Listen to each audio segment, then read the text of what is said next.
तो आज जो आरोप उपेंद्र कुशवाहा पे लग रहा है कि वो बीजेपी के इशारे पर कर रहे हैं, उपेंद्र कुशवाहा तो उस बात का खंडन करते रहे ना कि नहीं, विलय नहीं हो रहा है।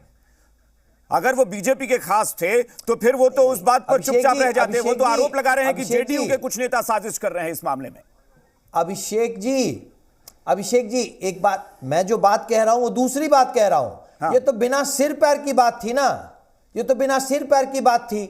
और इस बिना सिर पैर की बात का से अगर किसी भी राजनीतिक दल को फायदा होना था या होते दिख रहा था तो भारतीय जनता पार्टी थी, क्योंकि महागठबंधन के बीच में कंफ्यूजन फैल रहा था। नहीं, लेकिन आरजेडी के नेताओं के बयान आ रहे थे। अगर हम बात करें कि भाई किसने पढ़ा जी कि बिहार में आने वाले समय में आरजेडी और बीजेपी वर्सेस, ये भले ही प्रवक्ता नहीं बोल रहे थे, तेजस्वी यादव नहीं बोल रहे थे, जैसे बयानबाजी आज भी आरजेडी में होती है वैसे तब भी हो रही थी। आरजेडी के नेता खुल्लम खुल्ला बोल रहे थे कि आरजेडी और बीजेपी। अभिषेक जी, ये मुर्गी फार्म बना के हर महीने 2 लाख कमाते हैं। हर दिन इसमें सिर्फ 4 घंटे एक्स्ट्रा देते हैं। आपको भी ये सीखना है तो फ्रीडम ऐप को अभी डाउनलोड कीजिए। अभिषेक जी, कुछ अति उत्साहित कार्यकर्ता कक से ककहड़ा समझ जाते हैं। ये राजनीति की एक ये भी सच्चाई है। कुछ अति उत्साहित कार्यकर्ता जब आप ए कहते हैं तो वो जेड तक की कहानी सुना देते हैं। इसीलिए आधिकारिक प्रवक्ता बनाए जाते हैं, इसलिए बड़े पद पे नेता बिठाए जाते हैं, इसीलिए शब्द है आधिकारिक। और मैं आपको फिर कह रहा हूं, महागठबंधन घर की बात घर में रहे, ऐसी हम लोग की कोशिश है। और कांग्रेस बड़े भाई की तरह इस कोशिश में आगे बढ़ भी रही है। मैं आपको बता देना चाहता हूं कि 2 दिन पहले कांग्रेस के प्रदेश अध्यक्ष डॉक्टर अखिलेश प्रसाद सिंह जी ने उपेंद्र कुशवाहा जी से भी बात की है। और हमें उम्मीद है कि घर की बात घर में ही खत्म हो जाएगी। बाहर से जो लोग जबरदस्ती हमारे घर में झांकने की कोशिश कर रहे हैं, उनकी कोई गुंजाइश नहीं है। उनके लिए जगह बंद कर दी गई, जेडीयू में रास्ता ही नहीं है उनके लिए। मुश्किल ये है ना कि जेडीयू जब तैयार ही नहीं है उनके साथ रहने को, तो फिर कैसे? क्या अभी भी माधव आनंद जी बैठे हुए हैं, आप उनसे पूछ लें। वो क्या माधव आनंद जी बैठे हुए हैं, उनसे पूछ लें अभी आज के दिन में वो जनता दल यूनाइटेड में है या नहीं है। पूछिए आप उनसे। जाहिर तौर पर माधवानंद जी, क्या आगे आप लोगों की प्लानिंग है, क्या प्लानिंग है? साहब अभी भी हैं और बार बार माधवानंद जी कह रहे हैं कि उपेंद्र जी अगर कोई भी बात कह रहे हैं तो नीतीश कुमार जी और जनता दल यूनाइटेड को मजबूत करने के लिए कह रहे हैं। कोई आदमी कैसे पार्टी से बाहर जाके वो अपनी पार्टी को मजबूत कर सकता है, आप खुद बताएं। तो ये तो नीतीश घर में रह के घर को पड़ेगा ना, किया जाता है ना, फिर वही कह रहा हूं नहीं कि ठीक है वो कड़वी बात, और हम लोग सुने भी है ना कि कोई कड़वी बात कहे लेकिन भले की कहे तो उसको अच्छा मानना चाहिए। नीतीश कुमार या ललन सिंह इस बात को समझे तब तो अपने नेताओं को बोले तो कि भाई क्यों आप उपेंद्र कुशवाहा के बारे में बोल रहे हैं, जो अब भी आधिकारिक तौर पर संसदीय बोर्ड के अध्यक्ष हैं। लेकिन उस आदमी को अगर कोई बेशर्म कह दे तो आप समझ रहे हैं कि कितनी बड़ी बात हो गई। माधव जी, क्या आगे प्लानिंग है? जी, जनता दल यूनाइटेड प्रदेश अध्यक्ष ने बेशर्म कहा है। प्रदेश अध्यक्ष ने जदयू कहा, समझिए मैं बोल लूं, कितनी बड़ी विडंबना है। अभिषेक जी, जनता दल यूनाइटेड में आपको भी पता है कि अगर कोई व्यक्ति अगर कोई इस तरह का बयान दे रहा है तो निश्चित रूप से कहीं ना कहीं राष्ट्रीय अध्यक्ष की सहमति से दे रहा होगा।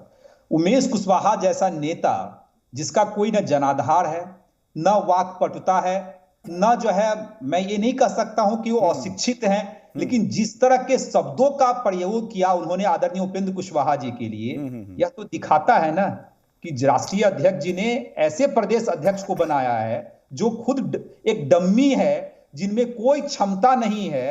और ऐसा नेता अगर अपने पार्टी के पार्लियामेंट्री बोर्ड के राष्ट्रीय अध्यक्ष के बारे में जिक्र करे, अरे भाई इतने ही हम लोग कमजोर थे तो आप क्यों सम्मिलित करवाए? ठीक है, लेकिन माधव जी अब हम संक्षेप में ये बताइए, संक्षेप में हमारे पास वक्त है, ये बताइए कि क्या तैयारी है, आगे की क्या तैयारी है, आगे की तैयारी क्या है? क्योंकि जाहिर तौर पर आप उपेंद्र कुशवाहा के साथ रहे हैं तो जो फैसला वो करेंगे आप उनके साथ होंगे। क्या प्लानिंग है? रहना है पार्टी में या फिर कोई रास्ता अलग? क्योंकि अगर पार्टी में रास्ते बंद हो जाएं तो देखिए, हम लोगों ने आदरणीय उपेंद्र कुशवाहा जी ने मांग की कि राष्ट्रीय परिषद की राष्ट्रीय कार्यकारिणी की मीटिंग होनी चाहिए। जो जनता के बीच कंफ्यूजन है उस सारे कंफ्यूजन को दूर करना चाहिए। कंफ्यूजन क्या है? एक तो पार्टी की विलय की बात है, दूसरी बात क्या डील हुई थी आरजेडी के साथ, जो आए दिन आरजेडी के नेता गठबंधन धर्म का न पालन करते हुए बयान देते रहते हैं। उस बयान के कारण बहुत सारे कंफ्यूजन जो जनता दल यूनाइटेड परिवार से जुड़े हुए लोग हैं उसमें पैदा हो रहा है। ये सारे कंफ्यूजन को दूर किया जाए। ठीक है, आदरणीय उपेंद्र कुशवाहा जी ने सारी मांग रखी है। बस हमारे पास थोड़ा सा मांग है आदरणीय नीतीश कुमार जी के पास है। और जो राष्ट्रीय अध्यक्ष जो अपने आप को सो कॉल्ड बहुत करीबी मानते हैं नेता नीतीश कुमार जी के, उन लोगों को निर्णय लेना है। चलिए ठीक है डॉक्टर संजय हमारे पास 30 सेकंड में। डॉक्टर संजय सिर्फ इतना बताइए कि माधव आनंद जी जो कह रहे हैं अभी भी उनके मुंह से ये नहीं निकल रहा है कि वो छोड़कर, और कुंतल जी इस बात के लिए बड़े खुश भी हैं कि जाने की बात नहीं कर रहे, लेकिन क्या कोई गुंजाइश आपको नजर आ रही है या लग रहा है कि नहीं अब रास्ते अलग ही होना है, ये तय है? हम लोगों ने तो कहा ना कि हम लोग का एक ही लक्ष्य है कि जनता दल यूनाइटेड परिवार को मजबूती प्रदान करना नंबर 1 की पार्टी। माधव डॉक्टर संजय। नहीं, तरीका ढूंढा जा रहा है। अब चीजें अब उस लेवल पर पहुंच गई है कि इसकी कोई गुंजाइश नहीं है। लेकिन अब उसमें होता है ना कि चाहते हैं कि हम अभिमन्यु की भूमिका में हों, कि हमें निकाल दिया जाए और हम लोगों के बीच में जाकर के ये बात को बोले कि हम तो पार्टी को खड़ा करना चाहते थे, मजबूत करना चाहते थे, हमारे साथ क्या व्यवहार किया पार्टी ने देखिए सब लोग। वो सहानुभूति का लाभ वो लेना चाहेंगे उपेंद्र कुशवाहा जी, इसलिए 1-2 दिन तक ये घटनाक्रम चलेगा। वो हमेशा कहेंगे कि नहीं नहीं मैं तो पार्टी के साथ रहना चाहता हूं और मैं पार्टी को मजबूत करना चाहता हूं। क्या उन्होंने नहीं कहा नीतीश कुमार जी के लिए कि जब जब नीतीश कुमार जी पर अटैक हुआ, शब्दों के बांध चले, तो उपेंद्र कुशवाहा उनके साथ खड़े रहे।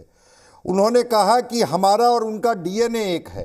उन्होंने कहा कि मुख्यमंत्री जी को लोग कमजोर करना चाहते हैं। अब सब कुछ तो उन्होंने कह दिया, कुछ बाकी तो नहीं रखा। इसके बाद भी जो पार्टी और पार्टी के लोग जो बोल रहे हैं, इसके बाद कुछ रह जाता है क्या? बिल्कुल, यानी इसलिए ठीक है, संभावना तलाशी जा रही होगी ताकि वो शहीद वाली जो भूमिका कही जाती है कि शहीद की भूमिका में उपेंद्र कुशवाहा आ जाए और ताकि उसका अपना जनता के बीच जाकर कह सकें कि हमें पार्टी ने निकाला, हमने पार्टी नहीं छोड़ा था। तो देखते हैं अगले 1-2 दिन में, 24 घंटे 48 घंटे में क्या होता है, क्योंकि स्थिति जो है वाकई, भले ही कांग्रेस कह रही है कि हम प्रयास कर रहे हैं, लेकिन ऐसा लगता है, और मैं फिर कह रहा हूं कि इस गठबंधन में वाकई एक चौंकाने वाली बात है कि आरजेडी भी नहीं चाहती, ऐसा लगता है कि उपेंद्र कुशवाहा रहे। कोई शहीद नहीं करना चाहता। बिल्कुल, लेकिन नहीं वो तो ऐसा नहीं है कुंतल जी, आप भले ही नहीं चाहते हो, लेकिन आरजेडी और जेडीयू के सुर तो एक हैं इस मामले में कि कुंतल जी भले ही ना चाहते हो, बाकी लोग चाह रहे हैं कि चले जाए उपेंद्र कुशवाहा। बहुत बहुत शुक्रिया आप सबका इस चर्चा में शामिल होने के लिए। बात बेबाक में फिलहाल इतना ही। बने रहिए जी बिहार झारखंड के साथ। ये मुर्गी फार्म बना के हर महीने 2 लाख कमाते हैं। हर दिन इसमें सिर्फ 4 घंटे एक्स्ट्रा देते हैं। आपको भी ये सीखना है तो फ्रीडम ऐप को अभी डाउनलोड कीजिए।